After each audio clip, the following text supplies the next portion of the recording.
정말 LA시에 있는 세입자는 25%조차 내지 않아도 되는 것이냐? 라는 질문이 굉장히 많았습니다. 이거에 대한 대답은 그렇다.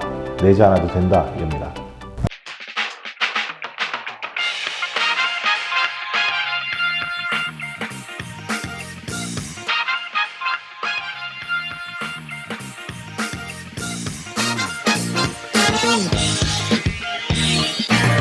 안녕하십니까. LA에서 활동하고 있는 정찬용 변호사입니다. 저희 첫 번째 비디오 기억하시죠? 캘리포니아 주의회에서 AB 3088 해서 레지던셜 리스에 대해서 코로나 상황에서 세입자를 도와주는 세입자 구제법이라 TRA, Tenants Relief Act라는 법이 만들어졌었습니다. 이 법에서는 코로나 때문에 힘든 상황이라 할지라도 최소한 25%는 9월부터는 내야 한다라는 내용이 있었잖아요. 법 끝에 이런 얘기가 있었습니다. 기존에 있던 시나 카운티의 조례들 그것을 새로 만들거나 연장하지 않는다는 있는 그대로 계속 적용한다. 네, LA는 3월 31일자로 발효된 조례가 있었습니다. 그 조례에 따르면 25%조차 내지 않아도 된다라는 게 있었거든요. 예, 그래서 굉장히 많은 질문을 받았습니다. 제가 그 당시에 말씀드릴 때 LA시 조례와 TRA 세입자 구제법 캘리포니아 주법 이거를 같이 읽으면 LA의 시에 계신 분들 이 테넌트 분들은 사실 25%도 낼 필요가 없다라는 해석이 맞다 했었잖아요. 근데 이거에 대해서 시티 어토니나 LA시의 이제 검사장 또는 LA시에서 좀 유권 해석을 내주고 좀 가이던스를 더 명확하게 재확인을 해주고 또는 뭐 이제 재판이 진행되다 보면 판사님들이 판결을 해주고 하면서 이거에 대해서 좀 재확인이 되지 않을까라고 말씀드렸었습니다. 제가 이제 예상했던 대로 LA시 검사장이 이거에 대해서 내용을 발표했습니다. 그래서 오늘은 이 문제에 다시 한번 재확인을 하겠습니다.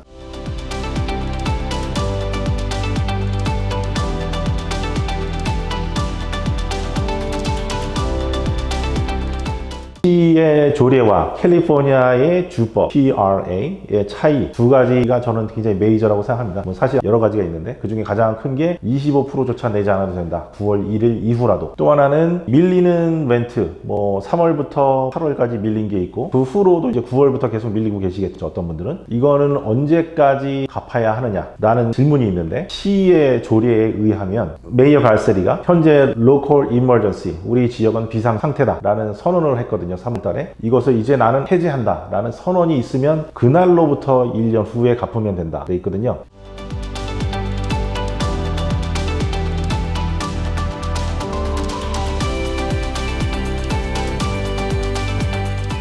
1년 이내에. 근데 그 선언이 아직도 없고 언제 될지 아무도 모르는 상태인 거죠. 그래서 이게 어떻게 보면 2년, 3년 뭐 무한정 갈 수도 있는 상황이거든요. 또 하나 LA시의 조례와 캘리포니아 주법이 굉장히 달랐던 부분은 3월부터 8월까지 밀리고 또 9월부터도 그러니까 캘리포니아 주법에 의하면 75%씩 계속 밀리고 있겠죠. 또는 LA시에는 25%조차 안 내도 된다. 그래서 이게 밀린다. 이 밀린 돈은 언제 갚느냐라는 질문이 있었잖아요. 근데 이거에 대해서 캘리포니아 주법에 따르면 2월 말일까지는 안 되고 3월부터 이것에 대해서 컨슈머 뎃 형태로 그러니까 스몰 클레임 방식을 통해서 빚을 갚아야 되는 빚으로만 이걸 근거로 이빅션은 못하고 이렇게 한다라는 식의 룰이 있었잖아요. LA시의 조례에 따르면 LA시에서는 메이어 갈세리가 우리는 현재 지역적으로 비상사태다라는 선언을 3월 달에 했거든요. 2020년도에. 이것이 해제되는 선언을 한다면 그날로부터 1년 이내에 갚아라 라고 했었습니다. 그럼 그날로부터 1년 후니까 그럼 그날은 언제가 올까? 그거는 아무도 알 수 없는 거죠. 올해 중에 또는 내년에 또는 후년에 뭐 백신이 나오고 좀 상황이 좋아지면 하겠죠. 무한정 갈 수도 있는 상황이었는데 캘리포니아 주법에서 이렇게 무한정 가는 건 너무 심하고 그러니까 2월 말일 이후로는 그 1년 기간이 시작되는 걸로 봐라. 그러니까 2월 말 2021년도에 그때부터 1년 이내에 갚아라는 얘기는 2022년에 3월 1일 전에 갚아라 라는 식으로 해석이 되는 거죠. 이 문제에 대해서 캘리포니아 주법보다는 LA시가 굉장히 큰 프로텍션을 테넌트들한테 주는 것이다. 이러니까 LA 카운티 지역에 뭐 사실은 이게 LA시 법인데 LA 카운티의 Apartment Association이 있습니다. 그러니까 아파트 이제 운영하시는 분들, 소유자들 이분들이 모인 단체가 있는데 여기서 소송을 6월 달에 걸었었습니다. 좀 심한 너무 강한 프로텍션이다. 근데 이게 캘리포니아 주법이 나온 후에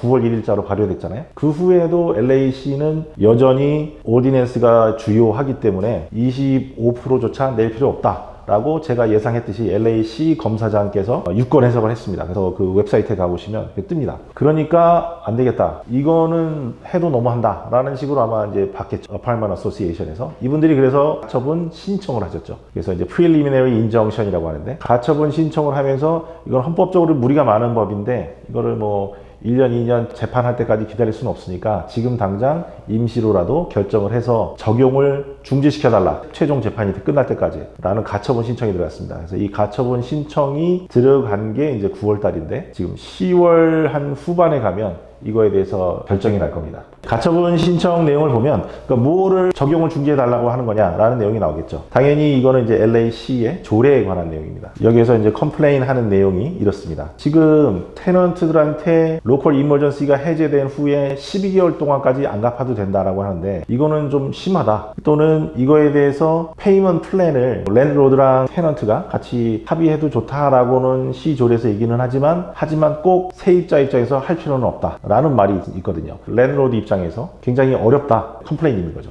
또 하나는 LA시의 오디낸스에서는 사실은 간단하게 내가 상황이 이러이러해서 코로나 바이러스 때문에 어려우니까 렌트를 못 낼 상황입니다. 기한이 있으면은 내야 되는 뭐 보통 1월 1일 이런 식으로 매달 1일 날인데 그때부터 7일 이내 또는 뭐 3데이 노리스가 와도 그때 가서 빨리 얘기하면 된다라는 식이거든요. 기본적으로는 내가 정말 어렵다라고 증거를 사실 제출하는 의무는 없습니다. 이 LA시에서는 그냥 뭐 이렇게 시 조례에 따르면 그냥 이렇다라고 상황만 얘기해도 그냥 사실은 이거를 뭐라고 할 수 없는 애매한 상황이 되는 거거든요. 소송으로 끌고 가서 이빅션을 하면 되지 않느냐라고 할 때 근데 LA시에서는 이렇게 얘기합니다. 이빅션을 하면 안 된다라는 자체가 아니라 더 큰 거를 금지하는 거거든요. 그러니까 이빅션을 시도하지 마라 라고 하거든요. 이빅션을 하지 마라 라는 정도가 아니라 사실은 LA시 오디낸스를 읽어보시면 endeavor to evict 그러니까 이빅션을 하기 위해서 퇴거를 시도하지 마라 라고 하는 겁니다. 처음부터 3day notice, 15day notice 뭐가 됐든 이걸 보내고 퇴거 절차를 시작하는 것 자체를 하지 마라 라고 돼 있거든요. 이 말이 중요한 이유는 만약에 한다. 코로나 상황 때문에 내가 어렵다라고 테넌트가 얘기했는데도 이 경우에는 시조례 위반이 되는 겁니다. 시조례 위반이 됐을 경우에는 어떻게 되느냐. 이걸 가지고 고발을 해서 시에서 페널티를 물릴 수 있고요. 벌금을. 또 테넌트 입장에서는 이거에 대해서 소송을 걸어서 손해배상 청구를 할 수 있는 겁니다. 이 부분이 굉장히 좀 조심스러운 거거든요. 그 랜드로드 입장에서는. 캘리포니아 주법이나 LA시나 마찬가지인 게 지금 이 법이 발효되고 한 달 이내에 테넌트들에게 이 새로 나온 법에 대해서 알려서 테넌트들이 자기의 권리를 알게 하라 하거든요. 근데 지금 제가 느끼는 현실은 전혀 그렇지가 않은 겁니다. 왜냐하면 LA시의 조례에 따르면 뭐 25%가 아니라 100% 안 내도 코로나 때문에 영향을 받는 상황이시라면 안 내도 괜찮습니다라고 했을 때 그게 정말입니까? 라는 질문이 굉장히 많이 나오거든요.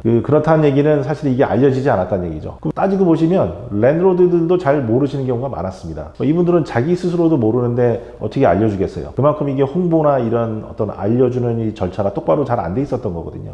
그 부분도 사실은 테크니컬리 LA시 조례 위반이 되는 겁니다. 지금 9월 1일에서 지금 9월 말이 지난 상황인데 캘리포니아 TRA 세입자 구제법 이거에 대해서도 사실은 법이 이러니까 알고 있어라. 그렇게 하고 설명을 했다면 다행인데 사실 이 하지 않았다면 랜드로드 입장에서는 지금 이 주법도 위반한 상태 이런 식이 되는 거죠. 이것들이 굉장히 어렵다. 이 문제들은 사실은 헌법 위반이다. 그러니까 이거에 대해서 임시로 중지시켜달라라는 신청이 갔는데 그러면 그 헌법 위반이라는 것은 어떤 의미인가? 라는 걸 한번 간단하게 한번 보겠습니다. 헌법 위반에 대해서 두 가지를 얘기합니다. 하나는 contract clause라는 게 있습니다. 개인 간에 이게 지금 contract, 그러니까 계약 관계잖아요. 개인 간의 계약 관계에 대해서 불필요하게 시던 주던 어떤 정부가 어떤 사람이 계약서에 써서 내가 이걸 해야겠습니다. 라고 했는데 이게 딱히 뭐 불법 사항이 아닌데 그거를 안 해도 좋다. 라는 식으로 풀어주면 안 된다는 그런 내용이 좀 있거든요. 근데 이거를 위반하고 있다라는 얘기를 하는 거죠. 따지고 보면 그렇죠. 지금 테넌트들이 돈을 안 내도 좋다. 레지덴셜 리스에서는 테넌트분들이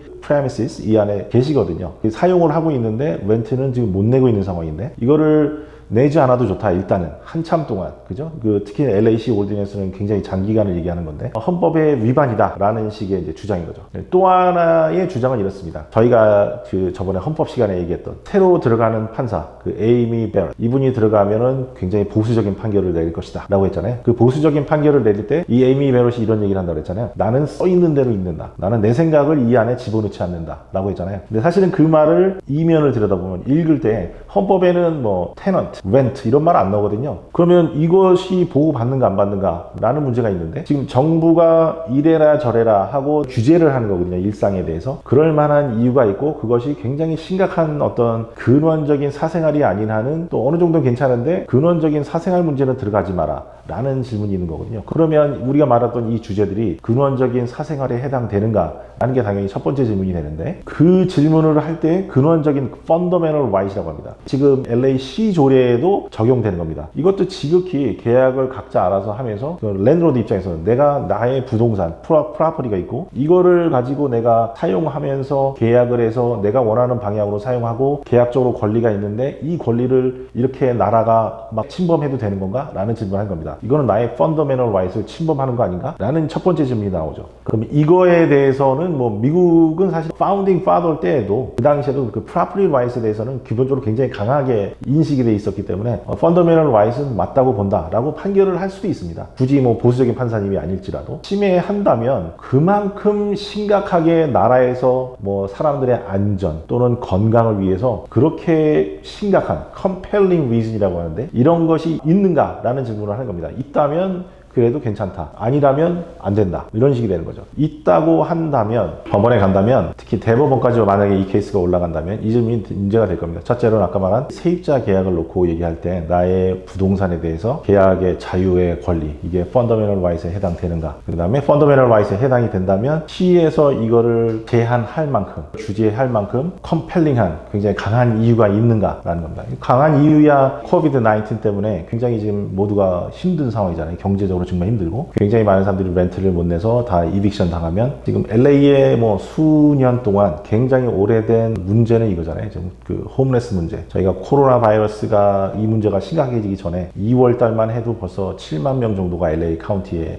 있다. 홈레스 분들이 길거리에. 근데 더 늘어난다 라는 거는 LA시 입장에서는 굉장히 심각한 문제로 봤을 겁니다. 실제로 오디넌스를 만들 때. 그럼 이것이 충분히 컴펠링한 reason이냐. 또 하나 세 번째 질문은 narrowly tailored라는 말이 있습니다. 딱 규제할 만큼만 하느냐 아니면 좀 과하게 규제하느냐. 뭐 이유도 타당하고 이게 사생활의 침해이기도 한데 그러면 타당한 이유가 있어서 침해를 한다 해도 무조건 다 아무렇게나 침해도 괜찮다는 아니거든요. 딱 필요한 만큼만 해라. 정말 이유가 있다면. 이것에 대한 결정은 한 2, 3주 후에 연방법원, 그 LA에 있는 Central District Court라는 곳에 딘 프레거슨이라는 판사님이 있습니다. 이분이 이제 판결을 하실 텐데 판사님은 제가 이렇게 좀 보면은 이렇습니다. 클린턴 때 임명되신 분이거든요. 좀 약간 리버럴하신 분이죠. 그리고 정부 관계된 일을 굉장히 많이 했었습니다. LA시 정부하고 가까이. 초창기에는 이분이 그 퍼블릭 디펜더로 활동을 많이 했습니다. 국선 변호사. 어떻게 보면 검사님들의 성향과는 또 약간 다른, 좀 더 어렵고 힘든 분들을 심정적으로 더 동정하는 이런 마음이 있으신 분일 가능성이 있죠. 이런 성향이 계시기 때문에 어떻게 보면 LAC의 입장을 굉장히 많이 이해하시는 차원에서 접근할 가능성이 있다. 이렇게 될 경우에는 이번에 그 프리리미너리 인정션, 그러니까 가처분 신청이 기각될 수도 있겠죠.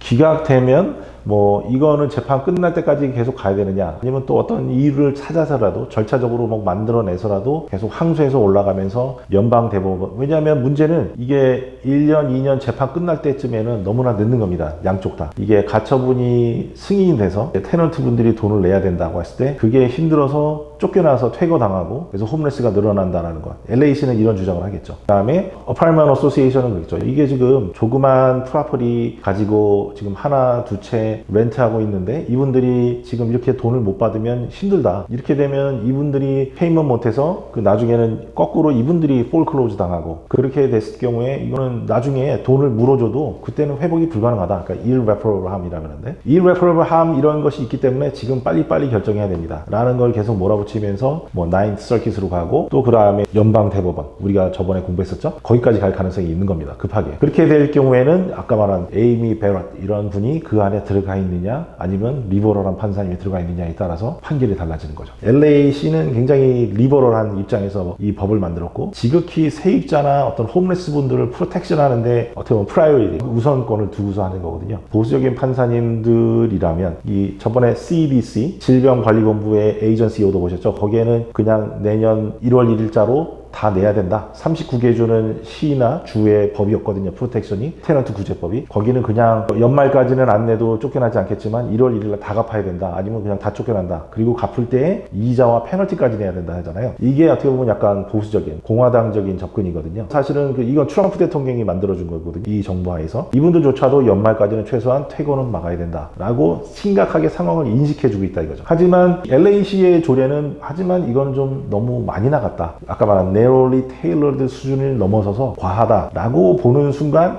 LAC의 조례는 헌법에 합치하지 않는다. 이거는 위헌 요소가 많다. 그러니까 재검토해서 빨리 고쳐라. 이런 식으로 나올 가능성이 높다 이거죠. 근데 이제 지금 프랙티컬하게 중요한 문제는 이 프레거슨 판사님이 기각을 해버리면 일단은 LAC 오디넌스가 계속 유지되면서 간다 이거죠. 그러면 이 코로나 바이러스가 연말에 또는 내년 초에 백신이 나오기 시작하면 이것 때문에 이제 좀 문제가 해결되고 그러면서 사실은 이 법은 유야무야될 가능성이 높습니다. 그때 가서 헌법 합치 불합치가 사실 의미가 없는 거죠. 그렇기 때문에 그때는 테넌트분들한테는 굉장히 좀 유리한 상황이 되는 거고 근데 여기서 가처분 소송이 승인된다. 그러면은 승인이 됐으니까 일단 캘리포니아 주법대로 가야 되고 25%는 일단 무조건 내야 되는 거고 그리고 한 내년 2월 말 이때까지는 또 밀린 돈 갚기 시작해야 되고 굉장히 큰 차이가 나타나기 시작하거든요. 그럼 이걸 가지고 재판을 걸고 그래서 이빅션 퇴거 절차가 시작되고 이렇게 되는 거거든요. 그럼 그때 가서 뭐 이게 빨리 서둘러도 내년 초 또는 내년 한 중반에 가서 연방 대법원에 갈 텐데 굉장히 과하게 빨리 간다고 할지라도 이렇게 해서 결정이 될지라도 그때 가서는 사실 테넌트 분들은 프로텍션을 못 받은 상태에서 백신 나오고 코로나 문제 해결되고 이렇게 될 가능성이 꽤 있는 거죠. 그런 면에서는 하급심 판사님이지만 이 프레거슨 판사가 어떤 식으로 결정 내리냐가 사실은 LAC에 계신 분들한테는 굉장히 큰 변화를 가져올 수 있다라는 겁니다. 제가 말씀드린 대로 LAC 검사장에서 유권 해석을 나름 내려서 이거에 대해서 이게 뭐 법적으로 꼭 효력이 있다 없다를 떠나서 이렇게 보는 거다. 지금 시에서 이 조례를 만들었고 캘리포니아 주법에 맞춰서 읽어볼 때 이렇게 된다라는 게 시의 그 인텐, 의도다라는 해석을 주는 거거든요. 그 내용을 간단하게 보시면 첫째로는 9월 달부터는 그 돈을 정말 25% 안 내도 되느냐 아니면 25%를 내야 하느냐라는 질문이거든요. 그에 대해서 이 시검사장의 답은 낼 필요가 없다. LAC 안에서는. 또 하나는 just cause가 있어야만 이빅션 할 수 있는 게 맞냐. 그 얘기는 저번에 말씀드렸죠. 일단은 렌트를 안 내도 코로나 때문이라면 이빅션 못한다. 또는 nuisance, 굉장히 막 시끄럽게 뭐 어떤 소란이 있는데 또는 강아지를 키울 수 없는 곳인데 강아지를 키운다. no pet policy가 있어도 강아지가 있어야 된다. 왜냐하면 내가 코로나 때문에 굉장히 우울해서 나는 강아지가 필요하다. 의사가 도움이 된다고 했다. 뭐 이런 식으로 이제 연결해버리면 nuisance가 발생을 해도 하지만 이걸 가지고 이빅션 할 수 없다 라는 게 LAC의 조례거든요. 이거에 대해서도 여전히 just cause가 있어야만 이빅션 할 수 있다. 근데 just cause가 있다 할지라도 사실은 이런 상황에서는 이빅션 할 수 없다. 예를 들어서 두 명이 살기로 되어 있는 어파트먼트인데 여기에 갑자기 누가 딴 사람이 들어와서 산다. 이것도 원래는 퇴거의 이유가 되거든요. 하지만 이것도 역시 코로나 상황 때문에 어쩔 수 없는 어떤 이유가 있다면 이걸 가지고도 이빅션 할 수 없다. 이런 식으로 나옵니다. 지금 이런 내용들이 이 LAC 검사장 웹사이트 가시면 금방 찾아보실 수 있습니다. 여기에서 이제 다 하나하나 확인을 해 주셨죠. LAC는 뭐 정치적으로도 지금 뭐 시장 선거가 22년도인데 LAC 검사장이 이제 시장에 출마 선언을 한 상태거든요. 그렇기 때문에 좀 더 리버럴한 그 행보를 취할 가능성이 더 높고 시의 조례를 좀 더 강하게 인포스하는 시 검사장, LA 센트럴 디스트릭트 코트의 연방 판사님 그리고 또 위에 그 트럼프와 리퍼블리칸 세넷이 임명하려고 하는 에이미 베렛 이 얘기들이 그냥 딴 나라 얘기가 아니라 사실은 LA에서 우리가 일상적으로 지금 일어나고 있는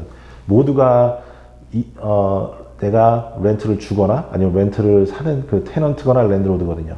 이분들의 삶에 적용이 되는 이 순간이 어떻게 보면 이 안에서도 작은 드라마가 지금 일어나고 있는 겁니다. 그래서 이것이 곧 결정이 된다. 말씀드린 대로 프레거슨 판사님이 이 일정을 한번 연기해서 10월 후반이 됐는데 또 한 번 연기하지 않는다면 이제 이거에 대해서 제가 어떤 식으로 어떤 이유로 결정이 났는가에 대해서 다시 한번 보고 드리는 비디오를 만들도록 하겠습니다. 감사합니다.